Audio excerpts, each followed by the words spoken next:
제가 미국에서 목회할 때 한 번은 인싱크라고 하는 인시니어 크리스찬이라는 말이 준말이죠. 인싱크라고 하는 노인대학에 가서 설교를 한 적이 있었습니다. 그때 그 설교를 시작하면서 이런 식으로 시작을 했어요. 요즘 한국에서 나이 드신 분들이 가장 소망하는 말이 무엇인 줄 아느냐? 그게 바로 9988234라는 말이다. 9988234. 그러면서 이게 무슨 말이냐면 99세까지 팔팔하게 살다가 2, 3일 아프고 죽었으면 좋겠다. 이것이 한국의 나이 드신 분들이 가장 소망하는 말이다. 그랬더니 뭐 다들 격하게 공감하면서 그러면서 막 웃더라고요. 그래서 제가 또 이 분위기 탄 김에 한마디 더 했습니다. 그런데 요즘은 그것보다 더 사람들이 좋아하는 그런 말이 있다. 그게 바로 9988 즉사라는 말이다. 그러니까 2, 3일 아픈 것도 싫다. 그냥 99세까지 팔팔하게 살다가 바로 죽었으면 좋겠다 라는 그런 것이다 했더니 더 공감하면서 막 웃었던 적이 있습니다. 그때 제가 그렇게 말하고 나서 또 이렇게 설교했습니다. 그런데 9988234 혹은 이 9988 즉사, 이것은 사실은 세상적인 것이다. 절대 성경적인 것이 아니다. 그렇기 때문에 신앙인들이 소망하고 신앙인들이 바라는 것이 되어서는 안 된다. 그러면 신앙인들은 뭘 바라야 하는가 하면서 제가 말했던 것이 살전 523이다. 그랬어요. 살전 523이다. 그랬더니 처음에는 어리둥절하더라고요. 뭘 말하는지 몰라서. 그래서 제가 바로 그게 무엇인지를 말해주니까 모두가 다 아멘 그러면서 굉장히 행복해했던 적이 있었습니다. 여러분, 그렇습니다. 하나님 우리에게 주신 신앙의 사람이 소망해야 하는 가장 큰 이 땅에서의 축복의 말씀, 그것은 바로 살전 523입니다. 이건 나이 드신 분들한테만 해당되는 것이 아니라 모든 인생을 향하여 주신 최고의 축복의 말씀이다. 살전 523, 즉 데살로니가전서 5장 23절을 말하는 겁니다. 자, 살전 523 한번 같이 읽도록 하겠습니다. 함께 읽습니다. 평강의 하나님이 친히 너희를 온전히 거룩하게 하시고 또 너희의 온 영과 혼과 몸이 우리 주 예수 그리스도께서 강림하실 때에 흠없게 보존되기를 원하노라. 아멘. 그렇습니다. 우리가 구원받은 자로서 이 땅을 살아가야 되는데, 그때 이 땅을 살아가는 가운데 어떻게 살아야 할 것인가? 이 땅을 살아가면서 가장 소망하는 것, 중요한 것이 뭔가? 바로 주님 오시는 그 순간까지, 아니 우리가 주님 앞에 서는 그 순간까지 우리의 온 영과 혼과 몸이 흠없게 보존되는 것, 바로 그것입니다. 즉 우리의 삶이 망가지지 않고 일그러지지 않고 무너지지 않고 정말 아름답게 지켜지는 것, 이것이 구원받은 우리에게 가장 중요한, 주어진 가장 중요한 사명이고 그리고 축복이 되는 것이다. 자, 이 귀한 축복, 이 귀한 메시지, 그러면 우리는 어떻게 그렇게 살 수 있을까? 그 구체적인 방법을 말씀하신 것이 바로 살전 523 앞에 있는 16절로 18절, 오늘 우리가 함께 읽었던 본문 말씀인 것이죠. 다시 한번 함께 읽도록 하겠습니다. 16절로 18절 같이 읽습니다. 항상 기뻐하라. 쉬지 말고 기도하라. 범사에 감사하라. 이것이 그리스도 예수 안에서 너희를 향하신 하나님의 뜻이니라. 이 유명한 말씀, 그리스도인의 삶의 지침이라는 그런 타이틀이 붙어있는 이 말씀이 바로 이 살전 523, 그대로 살기 위한 아주 구체적인 방법이라는 거예요. 그러니까 다시 말해서 어떻게 하면 우리가 이 쉽지 않은 시간과 이 삶의 환경 속에서 주님 다시 오실 때까지 망가지지 않고 무너지지 않고 우리의 이 온 영과 혼과 육을 잘 지키면서 살아갈 수 있을까라고 할 때 그 대답이 바로 뭐냐? 항상 기뻐하라. 쉬지 말고 기도하라. 범사에 감사하라. 그거라는 거죠. 어떻게 해야 합니까? 항상 기뻐하라. 쉬지 말고 기도하라. 범사에 감사하라. 자, 그런데 이 세 가지의 말씀을 보면서 우선 먼저 우리가 알아야 될 것, 여기서 우리가 먼저 받아야 될 메시지가 뭐냐? 그것은, 이 말씀은 이런 뜻입니다. 시간과 상황을 뛰어넘으라 하는 말씀이에요. 시간과 상황을 뛰어넘으라는 말씀이에요. 항상 기뻐하라. 쉬지 말고 기도하라. 무슨 얘기입니까? 어떤 시간이든지 그 시간을 뛰어넘으라는 거예요. 범사에 감사하라. 무슨 얘기예요? 어떤 상황이든지 그 상황을 뛰어넘으라는 거예요. 바로 이게 신앙입니다. 신앙은 그런 거예요. 시간에 따라서 왔다 갔다 하고 상황에 따라 왔다 갔다 하는 거, 그건 신앙 아니죠. 시간을 뛰어넘어야 합니다. 상황을 뛰어넘어야 합니다. 어떤 시간, 어떤 상황에 있든지, 아무리 힘든 시간이라 할지라도, 아무리 어려운 상황이라 할지라도 하나님의 그 말씀을 붙들고 그 가운데 한결같이 앞으로 나가는, 그게 바로 신앙 아니냐 그 말이죠. 신앙은 그런 것이다. 이것이 바로 살전 523에서 주신 그 축복의 삶을 살아가는 비결이 되는 거예요. 자, 그런데 바로 이런 전제하에서 이 세 가지의 신앙의 지침을 보면서 특별히 오늘 우리가 또 봐야 될 중요한 또 한 가지 메시지, 그건 바로 뭐냐? 이 세 가지 가운데 사도 바울이 가장 강조한 것은 무엇인가 하는 거예요. 이 세 가지를 말했는데 그 중에서 사도 바울이 가장 강조한 것은 바로 범사에 감사하라라는 그것이다라는 것입니다. 항상 기뻐하는 것도, 쉬지 말고 기도하는 것도 다 중요하지만, 정말 주님 오실 때까지 흠없이 우리의 온 삶을 아름답게 지키고 살아가기 위해서 우리가 정말 반드시 붙들어야 될 정말 중요한 것, 그것이 바로 뭐예요? 범사에 감사하는 것, 그것이다. 범사에 감사하는 것. 이렇게 주장할 수 있는 것은요, 바울 사도의 그 논법 때문에 그렇습니다. 사도 바울은요, 세 가지를 말하는 걸 좋아하는데, 그런데 이 세 가지를 말할 때 대부분 뭐냐면 마지막 부분에 방점이 찍혀 있어요. 마지막 부분에 강조점이 있어요. 이걸 잘 보여주는 것이 바로 고린도전서 13장 13절. 그런즉 믿음, 소망, 사랑, 이 세 가지는 항상 있을 것인데 그 중에 제일은 사랑이라 하는 말씀 아닙니까?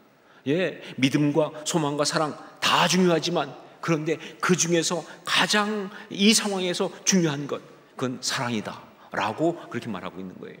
동일하게 항상 기뻐하는 것도 중요하고 쉬지 말고 기도하는 것도 중요하지만, 정말 이런 상황 속에서 아름답게 우리의 삶을 지켜나가기 위해서 가장 중요한 게 뭐냐? 범사에 감사하는 것, 그것이라는 거예요. 그게 제일 중요하다. 왜 그러냐? 어떻게 그렇게 말할 수 있느냐? 그렇게 말한 이유가 뭐냐? 세 가지 이유 때문에 그렇게 말할 수 있습니다. 첫 번째로, 감사는 가장 강력한 신앙의 해석이기 때문에 그렇습니다. 감사는 가장 강력한 신앙의 해석이기 때문에. 여러분, 신앙은요, 아니 인생은요, 사실, 즉 팩트로 사는 것이 아니라 해석, interpretation, 그 해석으로 사는 겁니다. 이 삶은, 신앙 생활하는 것은 팩트, 즉 사실로 사는 것이 아니라 interpretation, 즉 해석으로 사는 거예요. 그가 지금 얼마나 많은 행복할 수 있는 조건들을 가지고 있느냐, 그것이 인생 행복을 결정하는 것이 아니라 그 주어진 상황 속에서 그가 어떤 해석을 하고 있느냐, 이것으로 행복한지 아닌지가 결정난다, 그 말입니다. 여러분, 그러니까 어떤 사람 보면요, 그렇게 많은 걸 가지고 있음에도 불구하고 불행하잖아요. 그렇게 행복할 수 있는 게 많음에도 불구하고 행복하지 않아요. 오히려 불행해. 그런 어떤 사람은요, 가진 게 없어요. 어려운 상황이에요. 정말 힘들다고 말할 수 있는 상황인데, 그런데 그런 가운데 있으면서도 그렇게 아름답고 행복할 수가 없는 거예요. 결국은 해석의 문제죠. 어떻게 해석하고 있느냐. 자,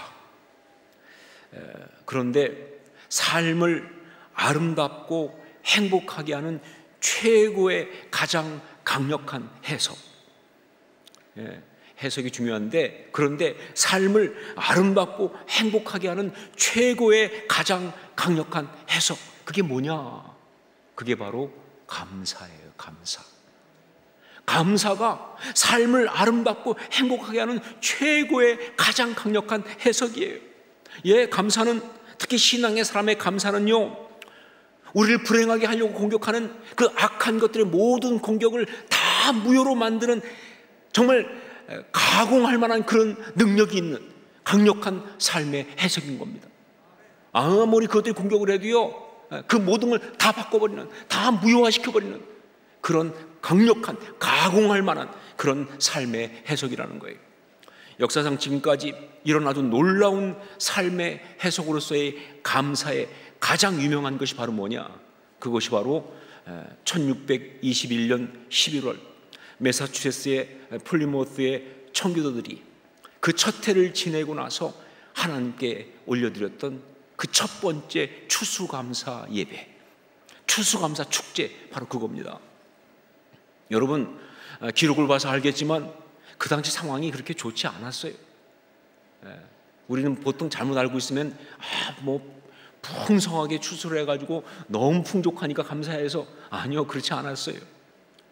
상황이 이렇게 좋지 않았습니다. 일단 함께 건너온 102명의 사람들 가운데서 47명을 이미 잃었습니다. 여러분, 102명 중에서 47명을 잃었다는 것은요, 거의 절반을 잃었다는 뜻이에요. 그리고 농사를 지어서 추수를 했다고 하지만 그 땅에서, 그러나 그게 기록에 의하면 그렇게 넉넉하지 않았어요. 그의 겨울을 지낼 만큼 그렇게 충분하지 않았다는 거예요.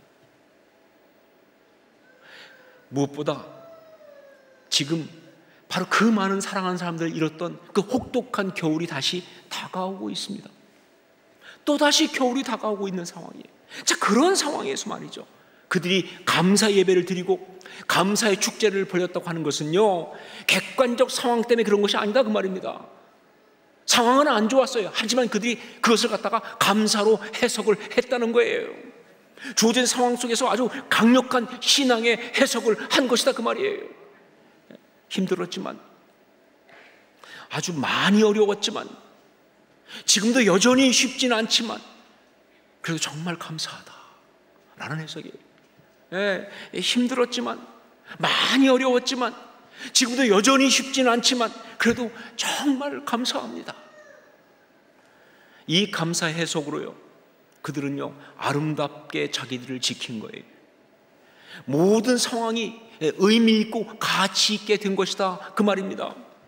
배를 타고 그 험한 대서양을 건너던 그 일이, 그리고 와서 이 땅에 정착하기 위해서 수많은 사랑하는 사람들을 먼저 보냈던 그 수고와 희생이 다 가치 있는 것이 된 거예요. 의미가 된 거예요. 여러분 생각해 보세요. 만일 그때 그들이 그렇게 감사하지 않고 절망했더라면, 상황만 보고 망했다, 우리는 정말 소망이 없다, 우리는 실패했다, 그랬으면요, 그 모든 일은 다 의미 없는 거예요. 배 타고 건너온 일 의미 없는 거예요. 죽어간 사람들 무의미하게 죽은 거예요. 무가치해진 거예요. 그런데 감사를 하니까 그게 다 의미가 있어진 거예요. 그게 다 가치 있어진 거예요. 이게 바로 감사입니다. 이게 바로 추수감사절 이야기예요. 다시 말합니다. 감사는 가장 강력한 삶의 해석입니다. 전 여러분이 이런 해석을 할 수 있기를 주의 이름으로 축원합니다. 두 번째, 감사는 하나님의 언약을 부여잡는 가장 강력한 손이기 때문입니다. 범사에 감사하라. 이게 이 흠없게 아름답게 지켜나가기 위해서 왜 그렇게 중요하냐? 감사는 하나님의 언약을 부여잡는 가장 강력한 손이기 때문에 그렇습니다. 시편 100편 4절에 보면 감사함으로 그의 문에 들어가며 찬송함으로 그의 궁정에 들어가서 그에게 감사하며 그의 이름을 송축할지어다 라는 말씀이 있어요. 자, 이 말씀에 의하면 하나님의 전의 문은 무엇으로 여는가? 하나님의 전의 문은 무엇으로 여는가? 무엇으로 엽니까? 감사함으로 그 문에 들어가면 아니에요. 감사함으로 연다는 거예요. 가서 하나님의 손은 무엇으로 움켜쥐는가? 감사함으로 그 손을 잡는 거예요. 여러분 그렇습니다. 이스라엘 백성이 출애굽 후에 광야를 쭉 걸어가면서 보여준 것처럼 말이죠, 원망과 불평은 하나님의 언약을 파기시켜버립니다. 심지어 어느 정도까지냐? 하나님께서 함께 가지 않겠다고 말씀하실 만큼 그렇게 심각하게 하나님의 언약을 파기시켜버리는 거예요. 그러나 감사는요, 하나님께서 우리를 위하여 예비하신 그 언약을 붙잡는 게 감사합니다. 하나님의 그 우리를 향한 위에 준비하신 그 언약이 계속 진행되게 만드는 게 그게 감사인 거예요. 여러분, 우리가 성경 와서 알지만 아무리 힘들고 어려운 그런 상황 속에서도요, 나를 위한 하나님의 언약이 진행되고 있다고 한다면요, 그거 실패 아닙니다. 그거 어려운 거 아니에요. 그거 패배한 거 아니에요. 망한 거 아니에요. 여전히 아름다운 거예요. 예, 아무리 힘든 상황이라 할지라도 나를 위한 하나님의 언약이 여전히 진행 중이라면 그건 아름다운 것이다. 그렇기 때문에 우리 하나님의 언약을 붙들고 있는 사람은요, 어떤 상황 속에 있든지 절대 무너지지 않습니다. 그 언약을 붙들고 있는 사람은요, 어떤 상황 속에 있든지 어떤 시간 속에 있든지 아름답게 살아갈 수가 있는 거예요. 자, 그런데 그 언약을 붙드는 게 뭐냐? 그게 감사예요. 감사는 하나님의 언약을 붙드는 것이다. 그래서 범사에 감사하는 사람은요, 어떤 상황 속에 있든지 그 영과 혼과 육이 흠없이 보존되는 거예요. 이게 감사의 신비죠. 자, 그리고 세 번째, 무엇보다 결론적으로 감사는 바로 승리의 선포이기 때문입니다. 감사는 바로 승리의 선포이기 때문입니다. 여러분, 제가 수없이 여러 번 말씀드렸지만 우리의 삶은요, 그냥 사는 게 아니라 영적 전쟁이에요. 예, 우리는 영적인 싸움을 하면서 삽니다. 어떤 싸움이냐? 행복하고 아름다울 것이냐, 아니면 불행하고 추할 것이냐, 이 결론을 내는 싸움이에요. 자, 그런데 삶이 영적인 싸움이라고 한다면 여러분, 우리는 무조건 이겨야 합니다. 왜냐하면 그 싸움의 짐은요, 너무 중요한 것들을 다 잃어버리거든요. 너무 소중한 걸 다 잃어버린다, 그 말입니다. 우리 삶 자체만 무너지는 것이 아니라 사랑하는 사람들이 함께 무너지는 거예요. 그러니까 우리는 이 싸움을 무조건 이겨야 돼요. 자, 그런데 어떻게 이길 수 있을까요? 어떻게 이 싸움을 이길 수 있습니까? 그 대답이 바로, 그 비밀이 바로 뭐예요? 그게 바로 감사예요. 감사. 아무리 힘들고 어려운 상황 속에서도, 객관적으로 볼 때는 패배라고 볼 수밖에 없는 그런 상황 속에서도 감사를 드릴 수 있으면,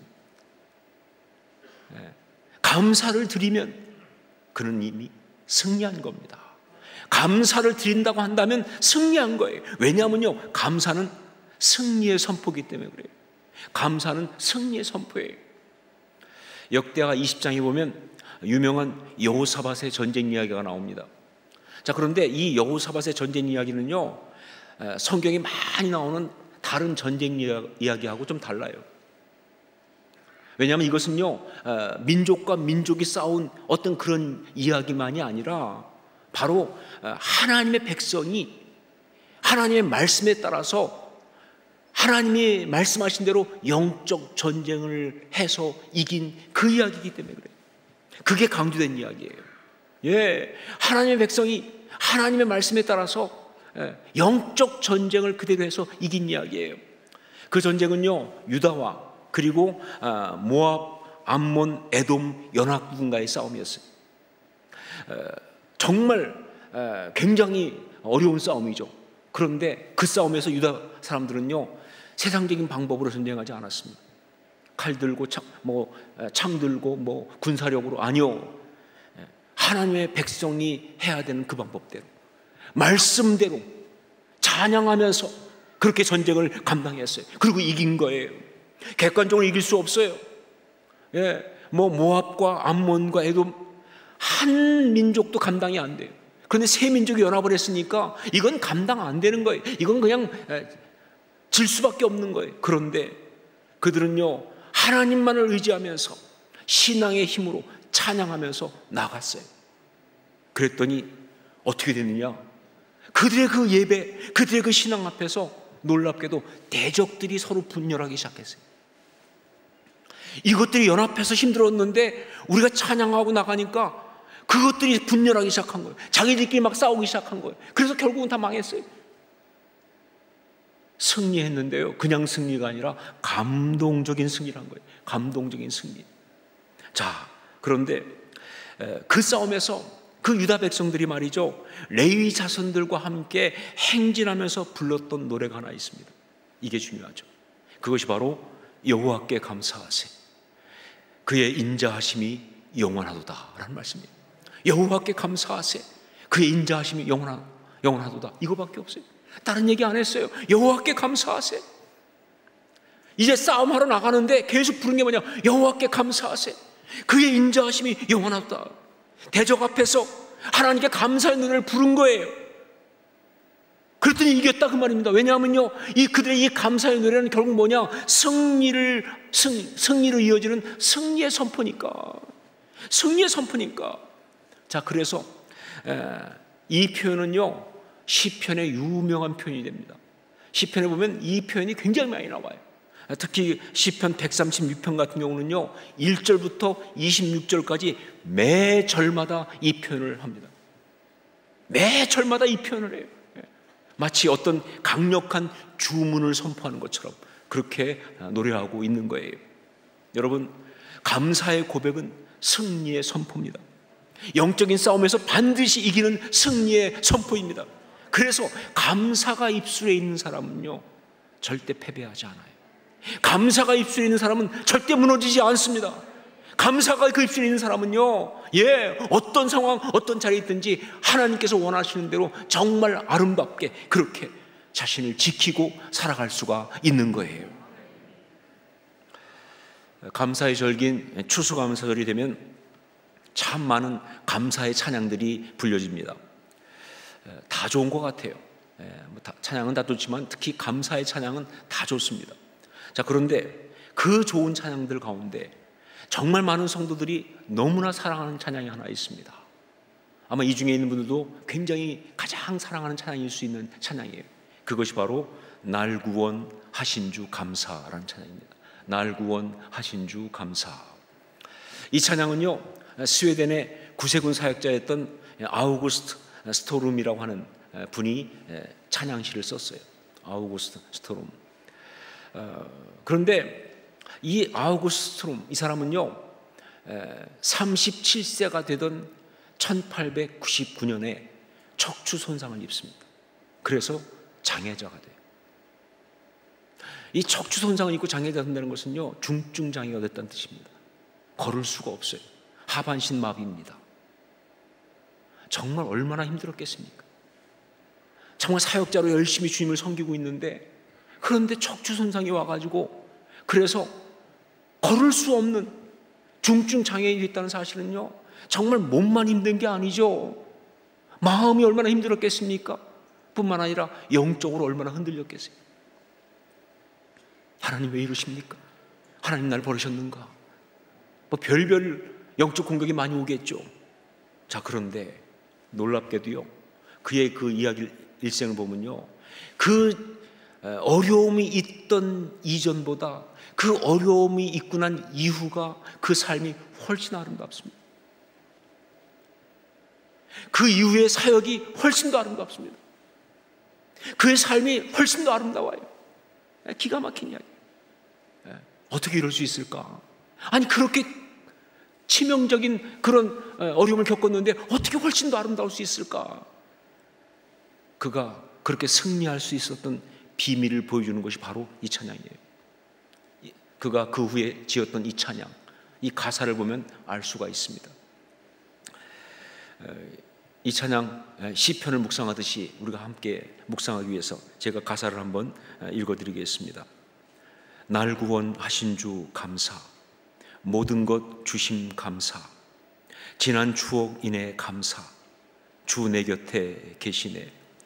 향기로운 봄철에 감사, 외로운 가을날 감사, 사라진 눈물도 감사, 나의 영혼 평안해.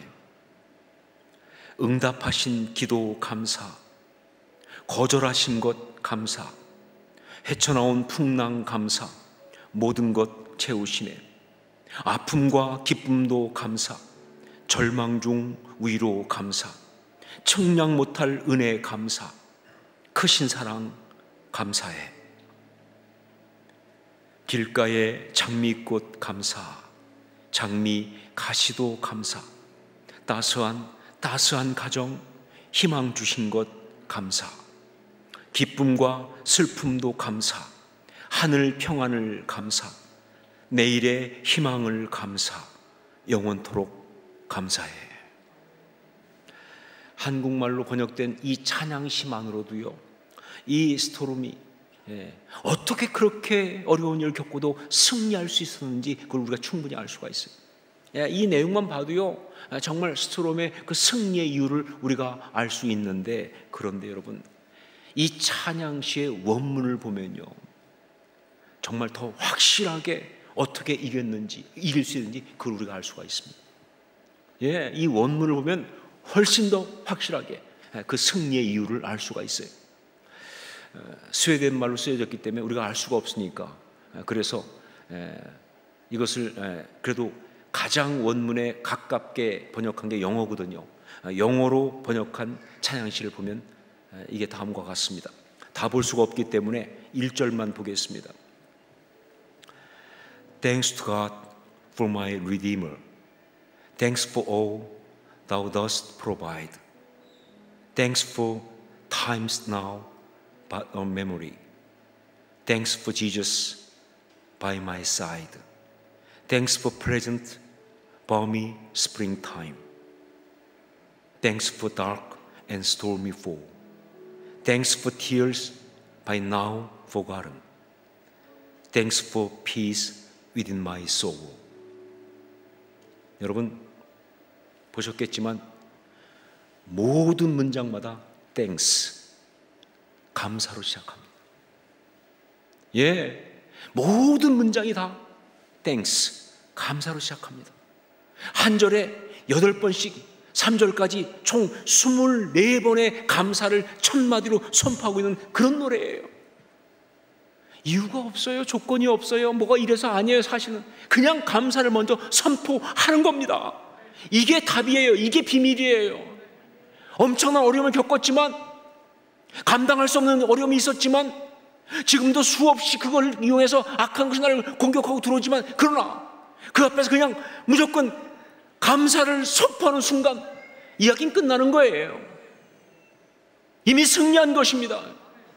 그게 감사예요, 여러분. 다시 말합니다. 감사는 승리의 선포다. 그렇기 때문에 감사는 가장 강력한 십자가 신앙입니다. 감사는요, 가장 강력한 십자가 신앙인 거예요. 사랑하는 여러분, 비록 지금 우리가 너무 힘들고 어려운 시간을 보내고 있지만, 정말 코로나 때문에 너무 어렵습니다. 이것이 계속하고 있고 위드 코로나 돼서 조금 이제 풀리는가 싶지만 정말 오히려 더 힘들게 만들어요. 더 어렵습니다. 사방으로 막 그냥 밀고 들어오는 것 같은 상황이에요. 정말 힘들어요. 어떻게 될지 모르겠어요. 그런데 여러분 분명히 말합니다. 그런 가운데 우리가 있지만 우리를 향한 우리 하나님의 뜻, 그 축복은 여전히 동일하게 견고하게 우리에게 주어진 줄로 믿습니다. 그게 바로 살전 523이에요. 살전 523. 평강의 하나님이 친히 너희를 온전히 거룩하게 하시고 또 너희의 온 영과 혼과 몸이 우리 주 예수 그리스도께서 강림하실 때에 흠없게 보존되기를 원하노라. 하나님은 우리를 그렇게 만드실 거예요. 하나님은 우리를 그렇게 지켜주실 것입니다. 자, 그런데 그렇게 살기 위해서 우리에게 주신 아주 분명하고 강력한 명령, 아니 우리에게 주신 놀라운 비밀, 그게 바로 뭐예요? 범사에 감사하라. 범사에 감사하라. 이 비밀 명령을 온전히 수행하는 우리 모두가 될 수 있기를 주의 이름으로 축원합니다. 기도하겠습니다.